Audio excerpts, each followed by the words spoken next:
로마서 15장 13절 말씀, 우리 짧은 한 구절입니다. 신약성경 로마서 15장 13절 말씀, 여러분이 가진 성경 260쪽에 있습니다.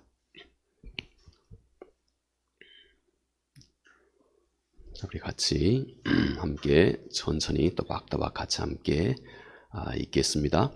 소망의 하나님이 모든 기쁨과 평강을 믿음 안에서 너희에게 충만하게 하사 성령의 능력으로 소망이 넘치게 하시기를 원하노라. 아멘. 오늘 이 사도의 한 소중한 소절의 말씀이 권면의 말씀을 통해서 우리가 하나님의 은혜를 깊이 함께 나누어 보고자 합니다. 이와 비슷한 말씀이 시편 42편 11절 말씀에서 이렇게 전해주고 있습니다. 내 영혼아, 내가 어찌하여 낙심하며 어찌하여 내 속에서 불안해 하는가? 너는 하나님께 소망을 두라. 이렇게 말씀합니다. 성경의 많은 믿음의 저자들, 또 성서에 등장하고 있는 많은 인물들의 그들의 삶 속에서 겪었던 낙심과 또 낭만과 때로는 약함과 부족함과 또는 깨어짐과 이 모든 것들을 성서는 아주 솔직하고 적나라하게 그렇게 잘 드러내주고 있습니다. 오늘 이 시편의 저자 방금 제가 소개한 시편 42편 11절 말씀, 내 영혼아, 내가 어찌하여 낙심하며 어찌하여 내 속에서 늘 불안해하느냐. 시편 저자의 지금의 그 당시의 그 심경을 그대로 드러내주고 있죠. 단지 이 시편뿐만 아니라 수도 없이 많은 부분 속에서 성서는, 예를 들어서 우리가 잘 아는 예레미야 애가의 이런 마음을 예레미야가 토로하죠. 나의 살과 가죽을 쇠하게 하시며 나의 뼈들을 꺾으셨고 고통과 수고를 쌓아 나를 애우셨으며 나를 어둠 속에 살게 하시기를 죽은 지 오랜 자 같게 하셨도다. 하나님 앞에서 그가 겪고 있는 참 그 낭만감, 조금 더 진한 표현으로는 이 절망감이 얼마나 깊은지 이 예레미야 선자의 마음을 그대로 성서는 드러내주고 있습니다. 어디 이뿐입니까? 우리가 잘 아는 욥도 수없이 많은 환난과 어려움을 직접 그가 경험했던 분 중에 한 분이죠. 그가 이렇게 욥기 7장 6절 이하에 고백을 합니다. 나의 날은 배틀의 북보다 빠르니 희망 없이 보내는구나. 내 생명이 한낱 바람 같음을 생각하옵소서. 나의 눈이 다시는 행복을 보지 못하리이다. 내 눈이 더 이상 행복을 볼 수가 없겠구나. 아무 소망도 없구나 하는 그 욥이 한때 그의 삶 속에서 겪어갔던 실제적인 어떤 낭망스러움을 그대로 표현해 주고 있습니다. 돌아보아 우리 인생은 일면 이렇게 생로병사의 늘 연장 가운데 있다, 이렇게 말해도 절대 과언이 아니죠. 그래서 우리가 이 세상을 살아가는 동안, 우리가 이 세상에 목숨이 부재하는 동안 우리의 삶은 이렇게 많은 고난을 우리 삶 가운데 함께 안고 가는 그런 삶의 연장입니다. 그래서 성서도 사도 바울도 우리 그리스도의 삶을, 이 땅의 삶을 진리그릇과 같다 하고 그렇게 딱 한마디로 표현을 한 바가 있죠. 자, 그런데 성경은 우리가 이런 인생을 힘차게 헤쳐가는 어떤 보화가 우리 속에 있다는 것입니다. 우리가 절대 잊지 말아야 할, 우리가 이런 삶의 현실을 힘차게 헤쳐가는, 마치 그 굳어있는 그리고 꽁꽁 얼어있는 이 겨울의 땅, 이 얼어있는 얼음을 뚫고 하늘을 향해서 힘차게 솟구쳐 올라오고 있는 마치 그 새싹과 같이 봄날의 그 햇살과 같이 이런 어둠을 힘차게 깨가는 성도들의 마음속에 마치 이 보화와 같은 것이 있다 하고 그렇게 말씀을 합니다. 우리 성도들의 삶은 이렇게 늘 이렇게 마치 그 역설적인 그런 역동성을 늘 우리 삶 가운데 가지고 있는 것입니다. 모든 사람들이 다 이 생로병사의 그 깊은 굴레 속에 살아간 것 같지만, 그러나 하나님을 섬기는 우리 성도들은 대단히 세상이 알지 못하는 어떤 그 마음 속에 있는 세상이 답습하지도 못한 강한 힘이 그 안에 성도들의 삶 속에 있다 하는 것입니다. 오늘 본문은 그것이 성도의 소망이다. 소망이다. 이렇게 말씀을 합니다. 그리고 성경은 그 소망의 근거가 하나님이시다. 그 소망의 근거가 하나님이시다 하는 것을 오늘 우리에게 일러 말해주고 있습니다. 다시 말해서 우리가 이 세상을 힘차게 살아가는 유일한 길이 이제 너희가 너의 마음속에 너의 소망을 하나님께 두는 데서부터 온다. 우리 오늘 양육사님 기도하시면서도 이 점에 대한 그 소중한 어떤 넓은 주제를 한 절 한 절 같이 기도를 해 주셨습니다.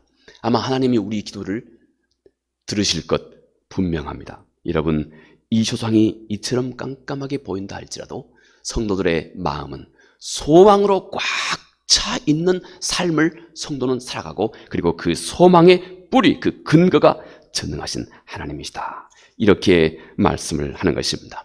돌아보아 이제는 우리가 이 세상을 살아감에 있어서 항상 어떤 상황 속에서도 소망을 잃지 않는데, 그리고 그 중심에는 전능하신 하나님에 대한 신뢰가 우리의 마음 중심에 있기 때문이다 하는 것입니다. 여러분, 이분은 네덜란드 사람입니다. 원래 2차 세계대전 때 말이죠.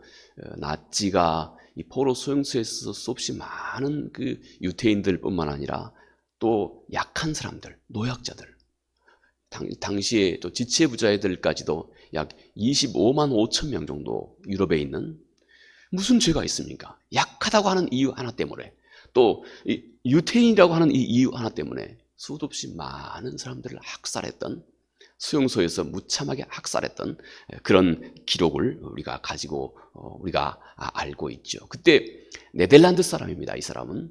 그런데 네덜란드 사람이기 때문에 이 나치의 어떤 직접적인 학대를 받지 않을 사람입니다. 그런데 그가 유태인을 자기 집에 몰래 숨겨주었던 이 제목 때문에 감옥에 갇혀 들어가게 됐습니다.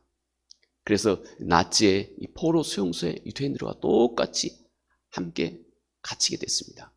함께 있던 모든 사람들, 자기의 식구들도 다 함께 갇혀서 죽임을 당하게 됐습니다. 그런데 이 한 여인, 이 사람은 마지막까지 끝까지 자기의 생명을 잃지 않았던 한 분, 우리가 잘 알고 있는 코리 텐 붐 여사이죠. 코리 텐 붐. 아마 잘 아실 것입니다. 그녀는 하도 감옥에서 힘들고 어려울 때 너무 견디기 힘들어서 차라리 자기 스스로 목숨을 끊는 게 좋겠다는 생각이 들어질 때도 하루 종일 이런 생각으로 꽉 차 있을 때도 많이 있었답니다. 그런데 그때 그분은 감옥 벽에다가 늘 자기 생각으로 항상 자기의 마음을 가득가득 채울 한 가지 이름, 예수 그리스도. 이 자기 감옥에다가 자기가 어떻게 구한 어떤 핀으로 감옥 벽에다가 자기만 볼 수 있는 그 글자를 새겨 놓은 겁니다. 예수 그리스도. 끊임없이 이 사람은 이 감옥에서 너무나 고통스러울 때 끊임없이 감옥 벽에 자기가 기록해 놓은 예수 그리스도, 그것을 바라보고 그분을 묵상하고 그분 안에서 소망을 잃지 않았던 그분입니다. 그분이 남긴 꽤 유명한 말씀 한마디 소개합니다. 그분이 이렇게 말합니다. 내 주변을 둘러보아라. 단지 낙심스러운 일뿐이다. 내 안을 들여다보아라. 역시 절망뿐이다. 그러나 내 눈을 그리스도께로 돌려라. 예수 그리스도를 보라. 그때 비로소 우리 마음은 소망을 갖는다. 그 안에 참 안식을 얻게 된다. 이분의 이 고백은 아마 충분히 우리가 오래도록 깊이 묵상해 볼 만한 가치가 있는 말씀입니다. 왜냐하면 이분의 이 고백은 그가 거의 사망 가운데, 낭만 가운데 있을 때 그녀의 생명을 끝까지 지켜 유지해 주고 있었던 마치 그 생명력과 같은 것이기 때문에 그렇습니다. 주변을 둘러보아라. 또 너의 안을 살펴보아라. 너 자신을 보아도 주변을 보아도 낙심과 절망스러운 것뿐이다. 그러나 내 눈을 돌려서 예수 그리스도 하나님을 보아라. 거기에 소망의 근거가, 소망의 원천이 그분에게서 온다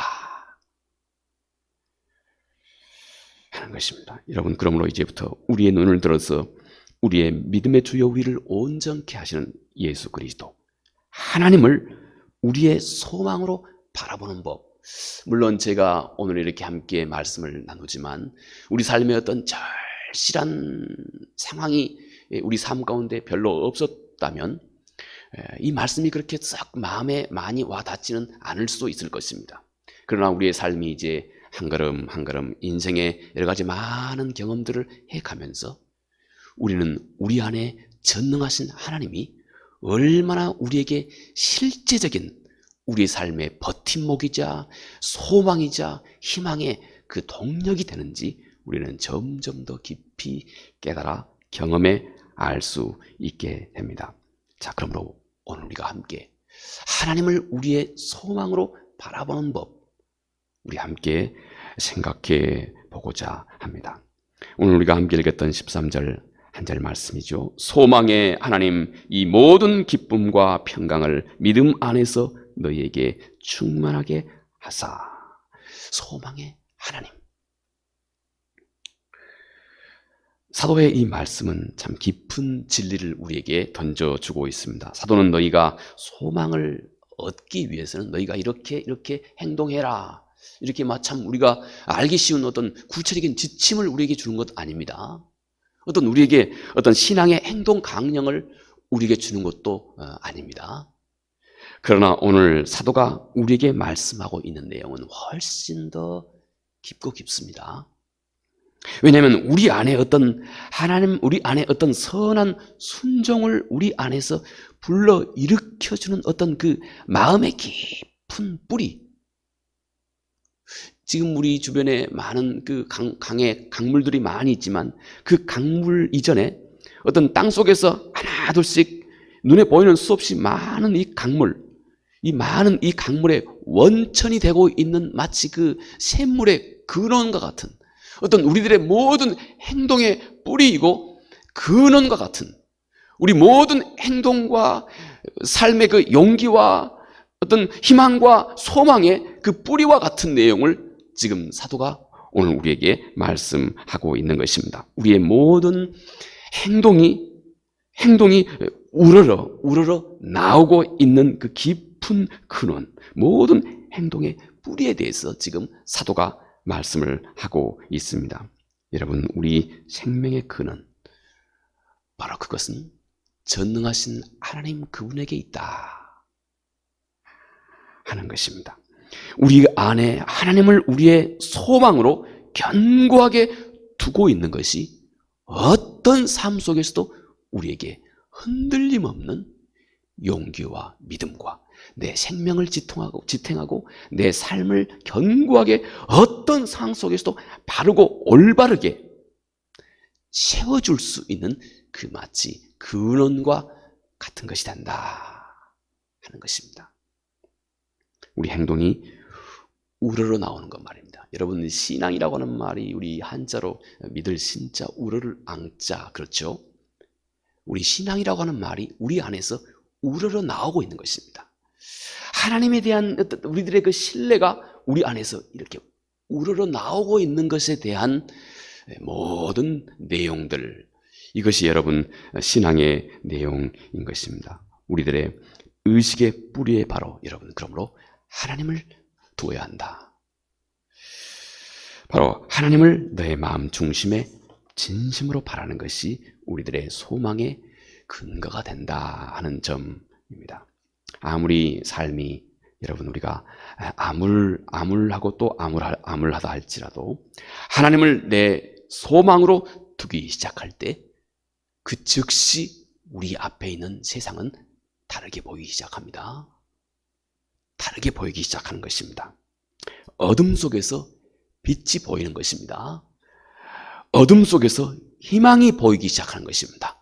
우리 생명을 지탱하기에 충분한 희망이 아무리 상황이 암울하고 어둡다 할지라도 하나님을 직시하게 될 때 그 안에서 우리의 모든 상황을 밝히 비춰주기에 충분한 빛이 거기에서 우러나온다는 것입니다. 왜냐하면 하나님의 능력을 우리가 묵상할 때 힘이 납니다. 하나님의 성품을 우리가 묵상할 때 또 생각할 때 힘이 납니다. 그분의 자비와 그분의 지혜와 그분의 힘과 능력과 권세와 그리고 우리를 향하신 그분의 그 한량없는 헌신과 희생, 그 모든 것을 우리가 우리 마음속에 생각하기 시작할 때 여러분 우리는 이제 이 세상이 감당하지 못할 힘과 능력과 산 소망이 우리 안에서 참으로 신비하게 회복되고 넘쳐나기 시작한다 하는 것입니다. 그러므로 하나님을 나의 소망에 두기 시작할 때 내 안에서 기쁨과 평강을 줍니다. 이것이 우리가 피해야 할 피난처입니다. 이것이 우리가 우리의 모든 능력을 다시 회복할 그 모든 생명력의 근원입니다. 유일한 근원입니다. 이것이 그리고 우리 모든 그리스도인들의 길입니다. 사도는 계속해서 말하기를 이 모든 기쁨과 평강을 믿음 안에서 너희에게 충만하게 하사.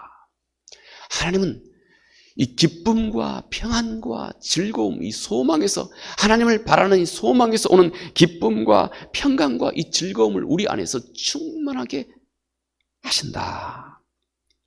이렇게 말합니다. 사도는 모든 기쁨, 모든 평강, 그리고 그것을 충만하게, 바로 이것이 하나님의 우리를 향하신 하나님의 마음이다 하는 것입니다. 하나님은 내가 생각하고 또 내가 구하는 것보다 하나님은 훨씬 더 풍성하고 충만하게 우리 안에 채우기 원하시는 분. 여러분 아십니까? 하나님은 우리가 기도할 때 우리 자신보다 우리가 하나님 앞에 어떤 소망을 가지고 기도할 때 우리 자신이 구하는 거 바라고 또 우리 자신이 희망하는 것보다 더 큰 희망과 소망과 열망을 가지고 하나님은 우리에게 그분의 답을, 그분의 은혜와 복을 우리에게 더 그분 자신이 더 충만하게 채워주기 원하시는 분이시다 하는 것입니다. 여러분 어린 아이를 사랑하는 부모의 마음을 생각해 보십시오. 때때로는 어린 아이가 부모에게 말이죠, 그 지식의 짧음으로 인해서 부모에게 구하는 것이 뭐 찌찌빵빵 조그만 것밖에 어린 아이는 부모에게 구하지 못합니다. 그 지식의 한계 때문에 그렇습니다. 그런데 그 부모는 이미 이 어린 아이에게 앞으로 삶에 필요한 모든 것을 다 이미 다 계획하고 있는 것입니다. 부모가 할 수 있는 모든 것을 이 아이에게 다 채워주고자 하는 마음, 이미 부모는 다 가지고 있는 것입니다. 여러분 이것이 바로 하나님의 마음입니다. 하나님은 우리가 하나님 앞에 기도할 때 우리가 바라는 것보다 훨씬 더 완벽하고 거룩하고 온전하고 충만한 것을 하나님은 이미 우리에게 넘치게 채워주고자 원하시고 계신다는 것입니다.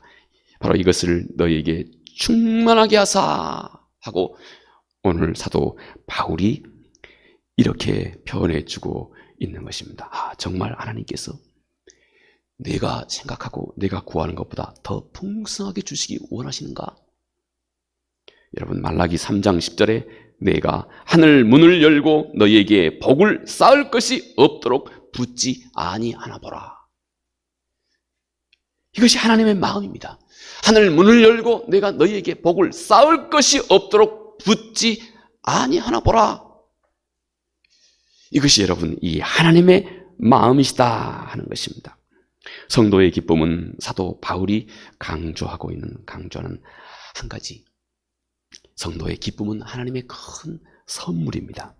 그래서 바울은 그의 서신에서 이 기쁨이라고 하는, 이 카라스라고 하는, 이 기쁨이라고 하는 이 말을 바울은 그의 서신서에서 21번이나 반복합니다. 제가 여기서 21번 기쁨 반복해 볼까요? 우리가 거의 듣기 싫을 정도로 사도 바울은 이 기쁨이라고 하는 말을 반복합니다. 그 사랑이 넘치는 이 사도 요한도 그의 요한 서신서 중에서 9번, 그러나 사도 바울은 21번이나 반복해서 이 하나님의 기쁨이라고 하는 말을 반복하고 있습니다. 성경이 증거하는 그리스도인의 삶은 곧 그러므로 그의 삶 가운데 기쁨을 잃어버리지 않는 삶이라고 하는 것을 우리에게 말해주고 있는 것입니다. 이는 좋으신 하나님과 그의 능력과 약속을 확실히 믿는 믿음의 그 기쁨의 뿌리를 항상 두고 있습니다. 너무나 신뢰할 만한 분, 하나님 때문에 그렇습니다. 그래서 우리 주님의 삶의 시작도 온 인류의 기쁨의 시작이라고 성경은 누가복음 2장 10절에 이렇게 말합니다. 천사가 이르되 무서워하지 말라. 보라, 내가 온 백성에게 미칠 큰 기쁨의 좋은 소식을 너에게 전하노라. 기쁨이라고 하는 말도 부족했는지 좋은 소식이라고 말합니다. 큰 기쁨의 좋은 소식, 예수 그리스도가 이 땅에 오시면서 그의 주님의 이 땅의 사역의 출발을, 주님의 탄생의 출발이 온 인류에게 큰 기쁨이었다, 이렇게 말해주고 있습니다. 기쁨은 사람의 마음 깊숙한 곳에서 스스로 그 안에서 우러나오는 어떤 감정이죠. 그리스도인들은 하나님에 대한 절대적인 신뢰, 바로 그것 때문에 어떤 환경에 처한다 할지라도 그 안에 하나님 그분에게서 오는, 하나님 그분과의 사귐에서 오는, 그분을 믿고 신뢰하고 있는 것에서 오는 그 누구도 멈출 수 없는 흘러넘치는 기쁨을 우리 그리스도인들은 그 중심에 가지고 있습니다.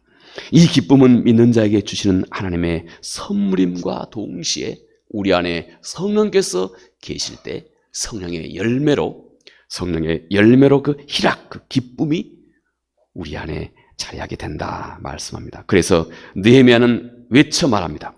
여호와로 인하여 기뻐하는 것이 너희의 힘이니라.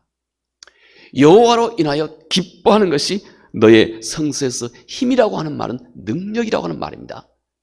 너희의 능력이니라 하고 느헤미야 8장 10절에 그렇게 말합니다. 네, 여러분, 성도, 이렇게 아주 다양하게 성도들은 세상에 알지 못하는, 세상이 또 가져갈 수도 없는, 세상이 또 빼앗아 갈 수도 없는 다양한 우리의 삶의 영역에서 다양한 모습으로 성도는 그 안에 흘러 넘치는 기쁨을 우리에게 그 안에 가지고 있다는 것입니다. 여러분, 일찍이 아주 오래전입니다. 오래전에 그 미국으로 이민 간 한 한국 분이 있었습니다. 그런데 어찌 된 영문인지 일찍이 남편이 일찍이 돌아가시고 이제 홀로 되신 여인이 다섯 아이들을 미국에서 그렇게 양육하면서 살고 있는 분이 있었답니다. 오래전의 얘기입니다. 오래전. 근데 그녀의 삶이 정말 힘들고 어렵고, 또 실제 특히 미국 같은 경우에는 재정적인 필요가 또 너무 많이 있고, 또 돈이 없으면 정말 살기 어려운 곳이 또 미국이라고 또 그러지 않습니까? 너무 사는 것이 힘들고 어려워서 그녀는 세탁소에서 빨래하는 이런 일들을 열심히 하면서 5 아이를 그렇게 양육하고 있는 한 여인이 있었답니다. 그런데 이분이 아주 오래전입니다. 아주 오래전. 이분이 교회에 오실 때마다 항상 이분은 5센트, 사실 그 오래전이죠. 오래전이라 할지라도 이 5센트는 우리 한국으로 말하면 요즘에 100원도 안 되는 그런 작은 돈입니다. 그런데 이분이 교회에 오실 때마다 항상 그렇게 하나님 앞에 작지만 아주 정성스럽게 항상 헌금을 하는 겁니다. 제가 헌금 얘기하는 거 아닙니다. 정성스럽게 하나님 앞에 이렇게 헌금을 하는 겁니다. 작은 돈. 그 여인이 참 그 가난한 여인이라고 하는 것 교회 모든 성도들이 다 알고 있었습니다. 아주 가난한 여인이라고 하는 거 다 알고 있었습니다. 그래서 그 교회 장로님 한 분이 이분이 오실 때마다 이렇게 교회에 빠짐없이 하나님 앞에 정성껏 헌금을 하는 것을 보고 장로님 한 분이 이제 은연중 걱정이 됐던 모양입니다. 그래서 장로님이 그 목사님을 찾아가서 그렇게 얘기한 겁니다. 목사님, 우리 교회 저분 참 살기 어렵고 가난한 분인데 올 때마다 저렇게 정성껏 하나님 앞에 헌금을 합니다. 내 살기는 저분보다 훨씬 나으니까 내가 저분을 위해서 넉넉하게 헌금을 할 테니까 저분에게 가정 형편 어려운데 그렇게 하지 말고 그거 조금이나마 아이들 양육하는 가게에 좀 보태 쓰도록 그렇게 목사님이 대신 좀 말을 좀 해주세요. 이렇게 장로님이 이제 목사님에게 찾아가서 얘기를 한 겁니다.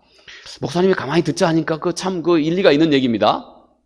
평소에도 목사님도 그런 마음이 아마 절실했던 거였을 거예요. 그래서 목사님이 이제 어느 날 그 여인을 이제 만난 겁니다. 그래서 그 여인에게 그렇게 얘기를 한 겁니다. 집사님 참 형편도 참 어려우신데 교회 나오실 때마다 이렇게 빠짐없이 꼬박꼬박 이렇게 헌금을 하시는데 이거 우리 대신 집사님 대신 어떤 한 분께서 대신 헌금을 해주겠다고 하시는 분이 계십니다. 그러니 이제 그거 조금이나마 좀 모으고 모아서 아이들 양육하는 비용에 사용하십시오. 이렇게 조심스럽게 목사님이 그 여인에게 얘기를 한 겁니다. 이 목사님의 얘기를 듣자 좀 있다가 이 여인이 대성통곡을 하는 겁니다. 소리질러 통곡하며 우는 겁니다. 그러면서 이 여인이 이렇게 얘기를 합니다. 내가 작지만 이것을 하나님 앞에 드릴 때마다 내 안에 얼마나 큰 하나님이 나에게 주신 기쁨이 있는 줄 아십니까? 내가 정말 내 삶이 어렵고 힘들 때 나는 하나님이 내가 이 작은 것 하나님 앞에 드릴 때마다 하나님이 나에게 주신 이 기쁨으로 내가 이 어려움을 헤쳐가고 있는데 이 기쁨마저 빼앗아 가시려고 하십니까? 하고 이 여인이 목사님에게 그렇게 항변하시면서 슬피 우는 것입니다. 여러분 돌아보아 이것이 바로 여러분 성도들의 마음 중심에 있는 하나님이 주신 선물입니다. 다른 사람이 보았을 때 불쌍하기 짝이 없는 이 한 여인 돌아보아도 누구나 보아도 저 사람은 참 불행하다. 어찌 하나님이 저 사람을 저래 두시는가? 어찌 하나님이 저 사람을 저렇게 그냥 외면만 하고 계시는가? 할 정도로 충분히 그렇게 다른 사람에게 평가될 수 있는 이 사람. 그런데 이 여인의 마음속에 그 힘든 와중 속에서도 하나님 앞에 자기의 마음을 드릴 수 있는 마음을 하나님이 그 여인 마음속에 허락해 주시고 거기에서 그 채널과 함께 그 신앙의 한 채널과 함께 하나님의 그 하늘에 넘치는 기쁨을 이 여인에게 하나님께서 쏟아 부어주고 계셨던 겁니다. 이것이 여러분 세상은 알지 못하는 하나님이 그의 사랑하는 자녀들에게 주시는 하나님 그분의 섭리이고 하나님이 주신 선물입니다. 기쁨입니다. 세상이 알지 못하는 기쁨입니다. 모든 상황을 뛰어넘는 하나님의 선물인 것입니다. 여러분 내 안에 이 기쁨이 말라가지 않도록 하셔야 됩니다. 어느 장소에든지 어느 곳이든지 내가 아무리 힘들고 어려울 때에도 하나님은 그 중에 한 부분 우리의 눈이 열릴 때 하나님은 그 중에 한 부분 나를 견고하게 그리고 세상이 알 수도 이해할 수도 없는 어떤 내 삶의 한 채널을 하나님이 붙들고 그 통로를 통해서 하나님의 넘치는 기쁨과 즐거움을 우리에게 쏟아 부어 주신다 하는 것입니다. 여러분 또 한 가지 예를 들어볼까요? 하나님을 아는 사람만이 누릴 수 있는 그 성도의 기쁨. 여러분 마이클 잭슨 잘 아실 겁니다. 그분이 제가 보니까 1958년생이시더만요. 2009년에 죽었습니다. 지금 벌써 한 20년이 넘었네요. 여러분 아마 그가 얼마나 많은 사람들에게 열광을 받는 그 스타였던 거 우리 잘 알고 있습니다. 그는 1000만 장이 넘는 음반 수익을 또 그는 수백억의 수익을 가진 사람이고 또 그가 살았던 집은 뭐 당시 그 혼자 살았던 집입니다. 물론 함께 기거하는 아이들도 있고 했다고 그럽니다만은 어쨌든 그가 살고 있었던 그 집은 마치 대궐, 궁궐 같은 집입니다. 초호합한 집이었습니다. 그가 무대에 설 때마다 마치 신들린 것처럼 수없이 많은 관중들을 열광시켰던 바로 그런 사람이죠. 그런 인생을 살았습니다. 보통 사람들은 상상도 못할 그런 호사와 호화로운 삶을 살았던 사람입니다. 그런데 말입니다. 그가 그 공연이 끝난 다음에 그는 무척이나 여러 번 그 공연이 끝난 다음에 텅 비어있는 그 무대에 그는 여러 차례 혼자 서곤 했답니다. 그런데 텅 비어있는 그 무대에 홀로 서서 그는 거기에서 혼자 지극한 외로움과 허무에 늘 사로잡혀 살았다고 그럽니다. 그리고 그 허무함 때문에 슬피 눈물을 흘릴 때도 아주 많이 있었답니다. 그런데 어느 날 이 모습을 지켜보던 그 무대 공연장을 청소하던 청소부 한 사람이 바로 이 울고 있는 마이클 잭슨 이에게 다가온 것입니다. 그리고 조용히 말합니다. 당신의 많은 돈과 명성은 거기에 하나님이 계시지 않다면 당신의 많은 돈과 명성은 결국 당신을 행복하게 하지 못합니다. 오히려 당신을 파멸시킬 뿐입니다. 그것이 소망과 기쁨을 당신에게 주지 못합니다. 진정한 기쁨은 오직 하나님께만 있습니다. 무대의 청소부가 말합니다. 청소부 주급이 얼마나 될까요? 마이클 잭슨하고 어디 비교가 되겠습니까? 그런데 마이클 잭슨은 그 무대 위에서 슬피 홀로 외로움에 사로잡혀서 울고 있는데 그래서 수없이 많은 소위 자살 충동을 그는 수없이 많이 누르고 그렇게 살아가고 있는데 그 무대를 청소하고 있는 청소부는 이 조언을 마이클 잭슨에게 해주면서 이 청소부는 다시 돌아가서 휘바람을 부르면서 무대를 청소하더랍니다. 이 모습을 보고 이 마이클 잭슨이 그 깊은 고독한 마음을 안고 조용히 교회 문을 들어섰다 하는 것입니다. 하나님 앞에 서게 된 것입니다. 그래서 아마 이때 이 일을 통해서 훗날에 그 미국의 어떤 사람이 그런 얘기를 한 적도 있었습니다. 얼마 후에 마이클 잭슨이 선교사가 될 거다 하는 어떤 예언하신 분이 어떤 이런 얘기도 한 적이 있습니다. 뭐 그 후에 마이클 잭슨의 마음이 어떤 마음이었는지는 제가 모르겠습니다. 그러나 그가 바로 그 마음, 바로 그 상황 속에서 그가 교회의 문을 열고 하나님 앞에 서게 됐다 하는 점입니다. 이렇게 하나님은 온 세상을 다 가진 듯한 이 한 가수도 누리지 못한 참 기쁨과 평강을 세상의 눈으로 보았을 때는 비교도 되지 않는 청소부의 마음속에 이토록 풍성하고 은밀하게 주고 계시는 분입니다. 생각해 보십시오. 누가 이 청소부의 마음속에 세상을 다 가진 것 같은 사람보다 더 기쁜 즐거움과 기쁨을 줄 수 있겠습니까?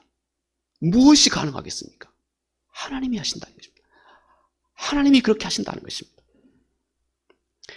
우리는 조용히 그리고 곰곰이 우리가 우리의 마음을 살피면 우리는 우리의 삶 속에서 이 하나님의 손길을 느낄 수가 있습니다. 그리고 최소한 우리의 마음이 이런 하나님의 손길을 느낄 정도로 분주하지 않아야 합니다. 이런 하나님의 은밀한 손길을 내가 알아보고 느끼고 누릴 정도의 마음의 여유는 꼭 우리가 지켜갈 수 있어야 합니다. 얼마 전에 제가 제 아내와 함께 뒷산에 산책을 했습니다. 근데 산에 늘 이렇게 산에 길이 있고 또 산의 길에서 멀리 있는 그 산 숲속에는 나무들이 그냥 그 여러 가지 많은 그 잡다한 칡넝쿨이랄지 막 또 찔레 덩쿨이랄지 이런 것들이 제가 알지도 못한 다른 초목들이 함께 우거져 가지고 이제 이 모든 것들이 다 바짝바짝 이제 말라 있습니다. 이제 움이 막 트기 시작하기 아직은 전이기 때문에 다 말라 있습니다. 보잘것없습니다. 그런데 말입니다. 그 사이에 노란 개나리꽃이 그렇게 아름답게 피어 있는 겁니다. 노란 개나리꽃이 그렇게 아름답게 피어 있습니다. 다 모든 식물들이 다 그냥 형편없이 한 번도 사람들이 관리해 주지 않는 그 산기슭입니다. 한 번도 사람의 손길이 가보지 않는 버려진 그 곳입니다. 그런데 그곳에 노란 개나리꽃이 활짝 피어 있는 것입니다. 여러분, 그 노란 개나리꽃, 저는 가끔씩 이 꽃잎을 보면서 말이죠. 이 꽃잎을 보면서 어떻게 하나님께서 이렇게 아름답게 색상 또 모델, 모양을 이렇게 아름답게 디자인할 수 있는지, 여러분 꽃잎 하나 딱 떼서 자세히 보면서 세상에 아무리 훌륭한 예술가라 할지라도 이 꽃잎 하나가 가지고 있는 그 아름다움을 다 표현해낼 수 있겠습니까? 그리고 또 꽃잎 하나가 가지고 있는 이 복잡한 이 세포 기능 말입니다. 복잡한 이 생물의 이 생명력의 그 기능, 이 꽃 이파리 하나가 가지고 있는 그 기능, 여러분 아무리 훌륭한 과학자도 그 기능, 그 긴밀한 기능에 대해서는 신비입니다. 신비 그 자체입니다. 여러분 작은 꽃잎 하나에도 하나님은 그토록 아름답고 완벽한 것을 하나님께서 다 불어 넣어주신 것입니다. 그 놀라운 생명력과 그 아름다움을 하나님께서 다 그 안에 불어 넣어주신 것입니다. 여러분 바로 그 하나님의 섭리가 우리 안에 있는 것입니다. 내 안에 그 하나님의 깊고 깊은 섭리가 있는 것입니다. 한번 여러분 생각해 보십시오. 세상에 아무리 눈 씻고 보아도 나하고 똑같이 생기신 분, 여러분 자신과 똑같이 생긴 분 세상에 한 분이라도 있나 보십시오. 쌍둥이라도 그의 마음은 천차만별 다릅니다. 세상에 나하고 똑같이 생각하고 나하고 똑같이 생겨있는 사람, 나하고 똑같은 자리에서 나하고 똑같은 역할을 하고 있는 사람 한 사람이라도 있나 한번 여러분 생각해 보십시오. 아무도 없습니다. 아무도 없습니다. 이 세상의 어떤 특정한 공간은 오직 여러분만이, 이 세상의 어떤 특정한 공간은 오직 여러분만이 그 공간을 메울 수 있고 여러분만이 그 공간에서 특별한 하나님의 그 기능을 할 수 있는 그 고귀한 존재로 하나님이, 세상에 유일무이한 존재로 하나님이 여러분 한 사람을 창조하신 겁니다. 나를 창조한 것입니다. 이토록 나는 하나님 앞에서 그토록 고귀합니다. 자연 만물은 그것을 압니다. 자연 만물은 그 하나님의 섭리를 초연하게 알고 있습니다. 그래서 아무도 알아주지 않는 그 깊은 숲속에서 개나리꽃 하나는 누구도 알아주지 않아도 오직 하나님이 그 꽃에게 부여해 주신 자기 기능을 다 활짝 피우고 아무 섭섭함 없이 다시 그냥 그렇게 또 꽃이 칩니다. 누구도 알아주지 않아도 괜찮습니다. 하나님 절대자의 섭리가 이미 그 자체의 고귀함이 그 안에 있는 것을 자연 만물도 다 알고 그대로 순응하고 실현해가고 있습니다. 여러분 우리 한 사람은 그런데 만물의 영장으로 이 모든 자연을 다스리도록 창조하신 우리 한 사람은 얼마나 그분께 귀한 존재입니까? 나 외에 여러분 아무도 내가 있는 자리, 내가 서 있는 그 역할 아무도 여러분 한 사람 외에는 감당할 수 있는 사람이 없고 아무도 그 자리에 나를 대신해서 대신 채울 수 있는 사람도 없습니다. 그처럼 하나님은 나 한 사람을 진귀하고 고귀하고 아름답고 뜻있고 가치 있게 창조해 주신 것입니다. 여러분 이것이 세상이 알지 못하는 성도의 기쁨과 감사와 감격입니다. 우리는 그 하나님을 알기 때문에 그 하나님이 나를 이토록 귀하게 고귀하게 창조하시는 그 하나님의 손길과 숨길을 우리는 느낄 수 있습니다. 그러므로 우리는 어떤 환경 속에서도 그 누구도 빼앗아갈 수 없는 하나님만이 알고 계시기 때문에 하나님만 알아주시면 내가 족하다 하는 이 믿음 때문에 그리고 나를 그렇게 바라봐 주고 계시는, 나를 그렇게 지으신 그 하나님 때문에 아무리 힘들고 어려운 상황 속에서도 우리 안에 면면한 기쁨을 잃어버리지 않는 자. 여러분, 이것이 우리 성도의 모습이다 하는 것입니다. 마지막 사도는 성령을 말씀을 합니다. 성령의 능력으로 소망이 넘치게 하시기를 원하노라. 사도의 말씀입니다. 성도의 소망이 성령의 능력 안에 있습니다. 성령은 끊임없이 우리 안에서 하나님을 아는 알의 깊이를 더 깊게 해주고 넓혀줍니다. 그래서 우리 안에 하나님 그분으로 인한 소망이 점점 더 온전해져 가게 합니다. 이것이 곧 성령의, 우리 안에 성령의 임재입니다. 우리가 아는 것처럼 이 성령의 임재는 우리가 하나님을 알지 못하고 살았던 우리의 모든 삶을 회개하고 복음을 믿으면 성령의 임재가 우리 안에서 이미 시작이 된 것입니다. 그리고 변함없이 영원토록 성령은 우리 안에서 그의 생명의 구원의 역사를 펼쳐가게 됩니다. 그리고 그 성령은 내 안에서 하나님의 이 진리의 말씀을 내 마음속에, 그리고 내 생각 속에, 그리고 내 태도와 내 삶 속에 인격적으로 내가 알아볼 수 있는 방법으로 하나님의 말씀을 하나 둘씩 적용해 주시는 것입니다. 그리고 그 말씀에 거스리는 것을 하나님 앞에 늘 회개하게 하고 그분의 뜻을 내가 진심으로 기쁨으로 순종하게 하십니다.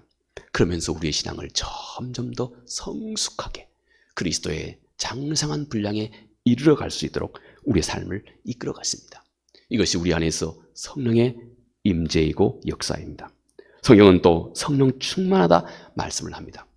성령 충만하다 하는 이 말씀은 방금 우리가 함께 살펴본 이 성령의 역사하심이 우리 안에서 점점 더 활발하고 뜨겁게 더 능력 있게 역사하게 하는 것이죠.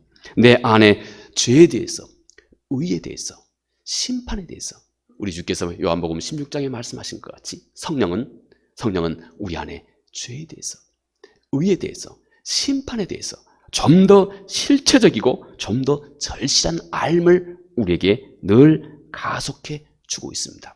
그래서 이 하나님의 말씀에 내가 좀 더 온전하게 반응하고 순종할 수 있는 생명력이 우리 안에서 점점 더 왕성해지게 하죠.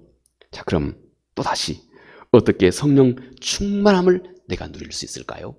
늘 서신서에서 사도들이 우리에게 늘 권유하고 있는 성령 충만함을 받으라. 어떻게 우리가 이 성령의 충만함을 누릴 수 있을까요? 우리는 가장 먼저 성령은 어떤 보이지 않는 어떤 힘, 어떤 에너지 이렇게 생각하는 것을 조심해야 됩니다. 성령은 어떤 비인격적인 힘이나 어떤 에너지, 그래서 막 성령 받아라 이런 뭐 이렇게 던져주면 받는 것 같은 이런 생각에서 벗어나야 합니다. 성령은 인격적인 분이라고 하는 사실을 우리가 기억해야 됩니다. 왜 이것이 중요할까요? 우리가 다른 사람을 어떻게 하면 기쁘게 하는지 알고 있습니다. 왜 그러냐면 저 사람이 나하고 똑같은 인격을 가지고 있기 때문에 그렇습니다. 내가 어떻게 하면 저 사람을 슬프게 하는지 알고 있습니다. 왜냐하면 우리는 서로 통합니다. 이게 인격적이라고 하는 것입니다. 내가 어떻게 하면 저 사람을 기쁘게 하는 것인지 알고 있습니다. 성령은 인격적이라고 하는 바로 이 사실은 우리가 그분을 기쁘시게 할 수 있다 이것입니다. 반면에 그분은 또 우리를 통해서 슬픔과 때때로는 아픔과 고통을 받으시는 분이다 하는 것입니다. 반면에 우리가 어떻게 하면 다른 사람을 기쁘게 할 수 있는 것처럼 우리 똑같이 우리 안에 계시는 이 거룩하신 하나님, 영으로 역사하시는 이 성령님을 사람에게 기쁘게 할 수 있듯이 우리도 똑같이 그분을 기쁘시게 할 수 있는 그런 분으로 성령은 우리 안에 거하신다 하는 것입니다. 여러분, 그럼 다시 한번 마지막, 어떻게 우리는 성령 충만함을 우리가 받을 수 있을까요? 성령 충만 자체를 우리가 울고불고 또 금식하면서 강청하는 것이 전체일까요? 물론 그것도 중요하고 또 그것도 의미가 있습니다. 성령 충만을 하나님 앞에 늘 금식하며 예를 들어서 간절히 기도하며 구하는 것, 물론 그것도 의미가 있습니다. 그러나 좀 더 본질적인 것에 우리가 귀를 기울여야 합니다. 그 전에 우리가 기억해야 할 것이 있습니다. 우리가 아는 것처럼 로마서 1장 17절에 오직 의인은 믿음으로 말미암아 살리라. 성도의 삶은 믿음의 삶입니다. 하나님이 우리에게 아주 독특한 이 구원의 삶, 이것을 곧 믿음으로 구원을 얻도록 하셨습니다. 믿음으로 우리는 하나님의 약속이 내 것인 것을 알게 되는 것입니다. 믿음이 진리를 알게 합니다. 우리 성도의 삶이 믿음의 삶이라는 것입니다. 그러므로 성령 충만한 이것은 1차적으로 내가 내 힘으로 어떤 노력을 기울여서 성취하는 그런 문제가 아니다는 것입니다. 믿음의 문제다는 것입니다. 믿음의 문제. 그분의 약속에 대한 우리 믿음의 문제. 하나님이 어찌 구하는 자에게 성령을 선물로 주시지 않겠느냐. 이미 하나님께서 약속해 주신 것, 이것에 대한 우리의 믿음의 문제라는 것입니다. 예를 들어 볼까요? 예를 들어서 여러분이 갑자기 한 1,000만 원 정도가 필요했다 합시다. 그런데 여러분이 이미 여러분의 자산으로 은행에 한 1억, 2억 정도가 이미 여러분 자산으로 예치되어 있다고 합시다. 제가 너무 큰 금액을 얘기했나요? 예. 그런데 갑자기 이제 1,000만 원이 여러분에게 필요했다 합시다. 그러면 여러분이 아마 은행 창구에 가겠죠. 그래서 은행에서 필요한 서류를 작성하고 그 서류를 창고 은행원에게 그 서류를 건네줄 것입니다. 그 이제 청구 서류를 건네주고 그 다음에 여러분 어떻게 합니까? 그때부터 그 자리에서 금식하고 울고 불면서 그냥 빨리 1,000만 원 좀 달라고 그렇게 합니까? 그렇게 하지 않지 않습니까? 가만히 앉아 계시면 됩니다. 가만히 이제 이미 여러분이 청구한 것 앉아서 기다리면 된다 하는 것은 이것이 마치 우리가 하나님 앞에서 믿음으로 하나님 앞에 약속을 얻는다 하는 이 믿음이라고 하는 이 말을 조금이나마 우리가 좀 더 쉽게 이해할 수 있는 그런 길이라고 생각이 됩니다. 정상적인 경우라면 여러분 이미 보장되어 있습니다.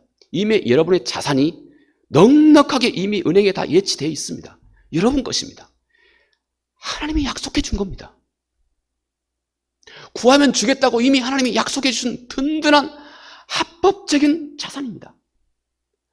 합법적인 자산입니다. 이게 하나님께서 우리에게 약속해 준 겁니다.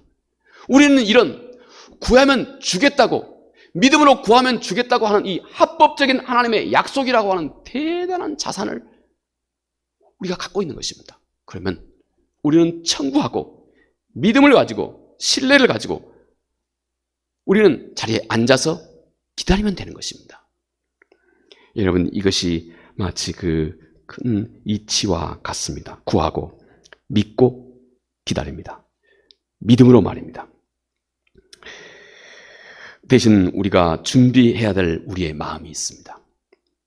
우리가 준비할 우리의 마음입니다. 첫 번째, 우리의 마음이 어찌하면 더 온전히 하나님을 기쁘시게 할까 하는 이 악망을 우리 안에 품는 것입니다. 다시 말해 우리 주님의 말씀처럼 의에 줄이고 목마른 것입니다. 우리 마음이 우리 주님께서 말씀하시기를 의에 줄이고 목마른 자는 복이 있나니 저희가 배부를 것이다. 충분히 채워준다 하는 말씀입니다. 대신 우리가 해야 할 것은 하나님 그분을 어쩌면 더 기쁘시게 할까 하는 이 악망, 갈망을 내 마음속에 품고 있는 것입니다. 물론 이것도 우리가 하나님을 아는 깊이만큼 일치합니다. 그러나 우리가 하나님 앞에서 좀 더 본질적인 것은 성령의 충만한 그 길, 그것은 우리 마음이 그분께 목말라 있으면 됩니다. 항상 목말라 있는 것은 하나님이 그 목마른 깊이만큼 채워주겠다고 하는 이미 하나님 그분의 사인입니다. 수고하고 무거운 짐진 자들아 다 내게로 오라. 주께서 말씀하셨습니다. 내가 채워주겠다고 하신 겁니다. 우리 안에 수고로움이 있는 것은 목마른 것은 하나님이 마치 내가 채워주겠다 하고 하나님께서 우리를 부르신 초대장과 같습니다. 우리는 먼저 어떻게 성령 충만함을 삶을 살아갈 수 있을까요? 우리는 어쩌면 그분을 더 기쁘시게 할까 하는 의에 줄이고 목마른 마음, 우리 마음속에 갖는 것입니다. 둘째, 기꺼이 나와 내 뜻을 기쁨으로 하나님 그분께 기꺼이 복종하고자 하는 마음을 내 마음속에 갖는 것입니다. 혹 내가 내 뜻과 하나님의 뜻이 상치될 때 나는 기꺼이 주님 앞에 내 뜻을 내려놓고 당신의 뜻을 내가 취할 준비가 되어 있습니다 하는 이 마음을 내가 준비하는 것입니다. 물론 여러분들이 이 마음을 오래도록 지켜가는 과정 속에서 많은 갈등들이 있을 것입니다. 그러나 여러분들이 이 마음을 오래도록 지켜가고자 하면 이미 여러분의 그 의도 속에 성령 충만한 역사가 이미 그 안에 함께 어우러져서 우리 안에 역사하기 시작하는 것입니다. 마지막 한 가지, 그 무엇이든지 이것이 하나님 그분의 뜻에 합당하지 않다 하는 생각이 들어지면 즉시 그분께 나의 허물을, 성경은 죄라고 말하죠. 나의 죄를 그분 앞에 즉시 내려놓고 고하는 것입니다. 그리고 내 안에 정결하고 순결하고 거룩한 마음을 내 안에 다시 회복하고, 그리고 그 마음을 내가 어찌하든 오래 지속하고자 하는 것입니다. 내가 이 마음을 오래 지속하고자 할 때 우리의 마음속에 많은 갈등과 또 영적인 전투가 함께 있습니다. 그러나 이 마음을 내가 오래도록 음미하면서 이 마음을 고귀하게 여기고, 그리고 이 마음을 내 안에서 오래도록 지켜가는 그 과정, 내가 그 싸움을, 선한 싸움을 하는 그 모든 과정 속에서 성령의 충만한 역사가 우리 의식 속에 깊숙하게 우리 안에 충만케 역사하기 시작하는 것입니다. 자, 여러분, 성령의 임재는 이미 우리가 예수 그리스도를 나의 주로 고백하는 순간에 우리 안에서 하나님의 거룩하신 역사가 이미 시작된 것입니다. 그러나 어떻게 성령의 충만함을 우리 마음속에 지켜갈 수 있을까요? 먼저 이것은 우리의 믿음의 문제라고 하는 것. 이것은 곧 하나님이 나보다 더 이 선물을 나에게 주시기 원하시고, 이 선물은 이미 구하는 자에게 주시겠다고 약속된 합법적인 보증이 되어 있는 하나님의 약속이라고 하는 사실을 우리가 믿는 것입니다. 그리고 이제 우리 마음속에 그분을 향한 갈급한 마음, 어찌하면 그분을 더 기쁘시게 할까 하는 마음과 갈망을 내 안에 품는 것입니다. 그리고 내 안에 무엇이든지 그분의 뜻과 혹 상충된 것이 있으면 언제든지 나를 그분께 굴복시키자 하는 마음을 내 안에 항상 지켜가는 것입니다. 그리고 또 우리 마음속에 하나님 그분의 뜻에 거스르는 것이 있으면 언제든지 즉시 그분께 내려놓고 내 안에 거룩한 마음을 오래 지속하는 것을 내가 가능한 오래도록 또 온전하게 지켜가고자 음미하며 힘쓰는 것입니다. 이것이 성령의 충만한 역사가 늘 우리 가운데 함께하는 길입니다. 은혜로우신 아버지 하나님 고맙고 감사합니다. 오늘 우리 안에 오직 하나님이 우리의 유일한 소망인 것을 알게 도와주십시오. 이 진리에 우리의 마음이 더 활짝 열리게 도와주십시오. 예수님 거룩하신 이름으로 기도합니다. 아멘.